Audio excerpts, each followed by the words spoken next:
வணக்கம் என கண்பாளர்களே, சங்கீதம் 104:2 சொல்கிறது, வானங்களை திரையை போல் விரித்திருக்கிறீர். திரை என்பது ஆசரிப்பு கூடாரத்தின் விவரிக்கிற ஒரு காரியமாக இருக்கிறது. தேவனுடைய வீட்டிலே அந்த ஆசரிப்பு கூடாரத்தில் பலவிதமான திரைகள் இருந்தன என்பதை நாம் வாசிப்போம். ஒரு வீட்டில் திரை இருக்கிறது ஒன்றை ஒன்று பிரித்து காண்பிப்பதற்காக, மறைவிடத்திற்காக கூட அது இருக்கிறது.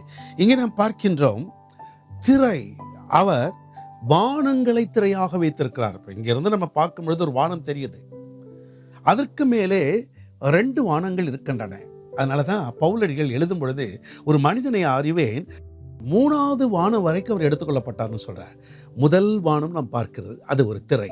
அதற்கு பின்பு 2வது எதிர் சக்திகள் இருக்கிற இடம், 3வது பரலோக தேவன் இருக்கிற இடம்.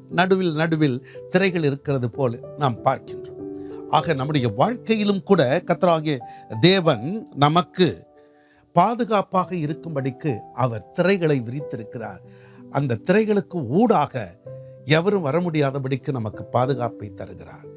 ஆண்டவர் தாமே உங்களுக்கு அவர் பாதுகாப்பாக இருக்க அருள் புரிவாராக. God bless you.